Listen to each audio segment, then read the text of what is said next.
Okay, so one of the things that we're going to use a lot in all of the classes, whether it be chemistry, physics, maybe not so much in engineering, but physical science for sure, is our Vernier graphical app. And this app is really important to us because this is where we go in and collect all of our data. So if we're connected to a LabQuest or even using a Bluetooth sensor, this is where we'll collect that data. I'm going to go ahead and click on New Experiment, and you see here that it's going to bring up some choices here. You can choose wireless device or the LabQuest stream or data sharing, built-in sensors, but what we're going to do tonight for our tutorial is to do manual entry. And we're going to do this because one of the first things that we do is to make sure that we're all well equipped in order to be able to make some graphs. You'll see one of the first activities that we do independently in the module is to graph and work on some verbal descriptions. So what I'm going to do here is I'm going to select the X. Now the X-axis is always our independent variable, and so by clicking on the X-axis, I could go ahead and change the name of this, and I'm just going to make this time, and I'll give it units of seconds. That's pretty common. And then I'll click on the Y-axis here and go to column options. And for this one, I'm going to make this position, and we'll make those units meters. Okay, and so you could see that that's changed the axis names on our graphs. So the X-axis is now time, the Y-axis is now position. And I'm going to go ahead and just enter some data here. So I'll double click on this and hit 0 for our time. And let's go ahead and start this out a little ways. We'll go 2 seconds, we'll make that 10, and we'll go 4 seconds, we'll make that 15, and we'll go 6 seconds, we'll make that 20, oops. We'll make that 20 and 8 seconds.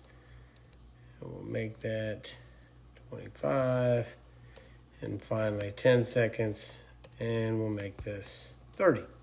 Okay, and so we can put our data in here and you can see that it's going to go ahead and plot those numbers right away for us. But there's a few things that we want to be able to do or make sure that we do prior to finalizing our graph. So the first thing I'm going to do is just go in and I'm going to click on graph options. Now, when I click on graph options, this is where I can find the title, and I'm just going to name this time versus the position. Okay, and that's a good way to start, just the independent versus the dependent variable. It's going to ask me what I want the appearance to be, and for us, I think we want to choose both. That's both points and lines, so you see that it's going to connect those points. And then down here on the X-axis, I'm going to go ahead and change this to 0, and I'll make the right-hand side something reasonable like 10, and I'll do the same down here. I'll make that 0 for the Y-axis, and I'll make the top of it something reasonable like 30.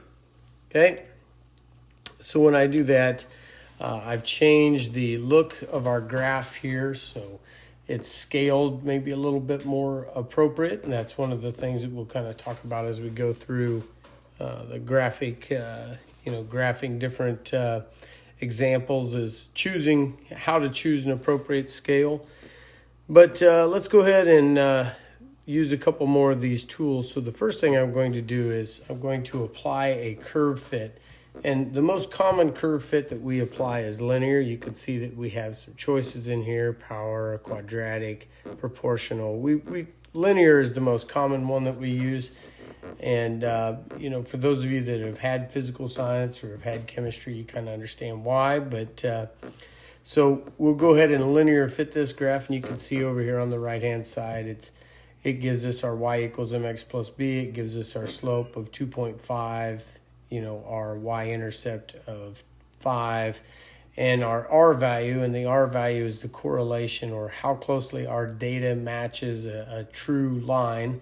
And so the closer that number is to 1, the better off we are. Okay, so a couple more features before we're all finished up here. We can look at this as just a graph. So I switched up here in the top right hand corner to graph. I can look at it graph and my data table if that's what I want to see. Most of the time what we do is go to the graph view and then we hit the arrow and we want to save an image of the graph. It's going to ask us what we want to do, and typically we'll just save that image, and that way we can embed it in a lab report or add it to a discussion or whatever the case may be. Okay, so that's a little bit about how to use Graphical. There are some different deals in here already, like the periodic table already has a periodicity example built in, but we will use this all the time for the collection of our data, and it's a pretty important app for us to learn to use.